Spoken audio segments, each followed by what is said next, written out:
What if I told you the biggest scam in financial history didn't just fool ordinary people, it fooled banks, governments, and some of the smartest investors in the world? A scam so massive that it destroyed fortunes, wrecked lives, and still haunts us today. This is not just a story about money, it's a story about greed, manipulation, and how easily trust can be broken. Today, we dive deep into the biggest money scam ever. It always begins the same way, with a promise. A promise of easy wealth. The scammer builds credibility with luxury offices, flashy lifestyles, and convincing words. They create the illusion of success.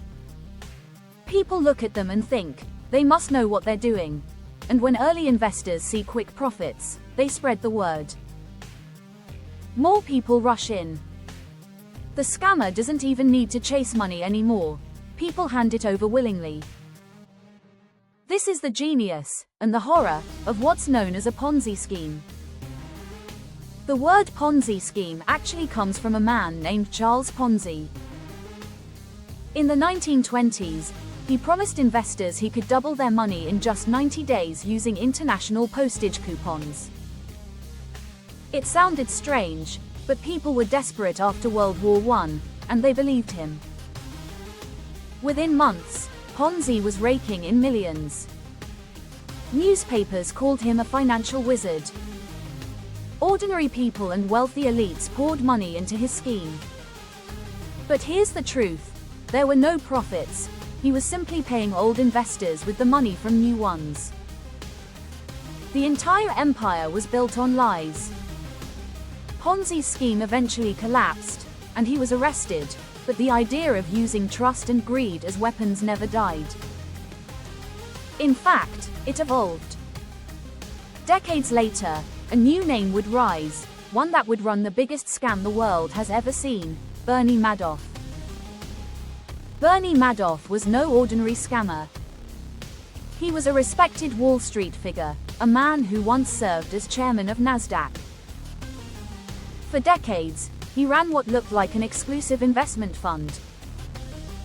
Celebrities, billionaires, charities, and even banks trusted him. People begged to invest with him. Why?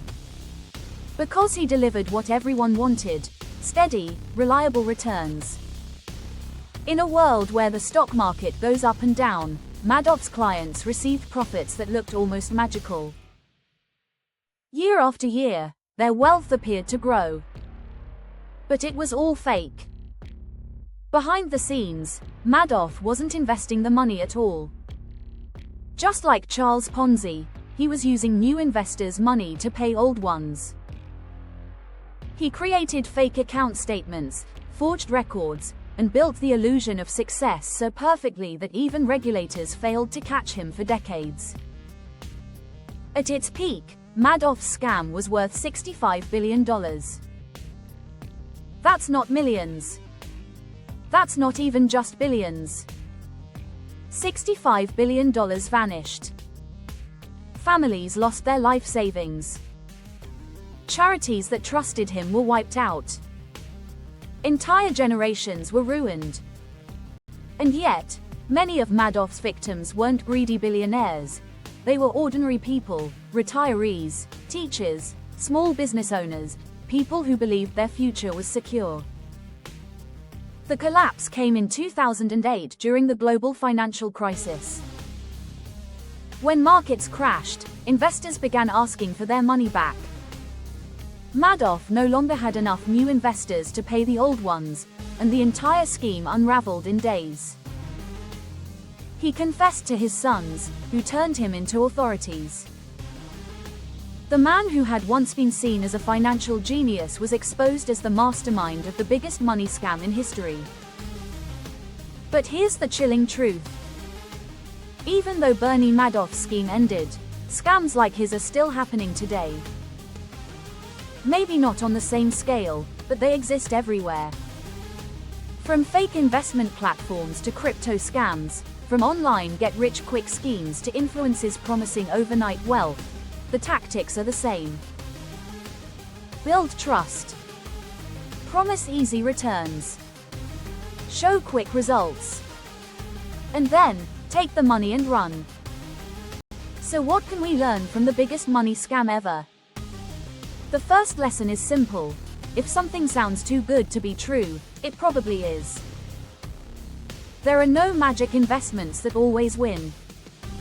The second lesson is that trust should never replace research. Even the smartest people in the world were fooled by Madoff because they assumed someone else had already checked the details. They trusted without verifying. The final lesson is perhaps the hardest. Scams don't survive because of the scammers. They survive because of our own greed and fear. Greed makes us chase quick profits. Fear makes us stay silent when we sense something is wrong. Together, they create the perfect environment for scammers to thrive. Bernie Madoff may have run the biggest scam in history, but unless we learn from it, there will always be another. The faces may change, the methods may evolve, but the core remains the same. Someone will promise easy money, and someone will believe them. The question is, will that someone be you?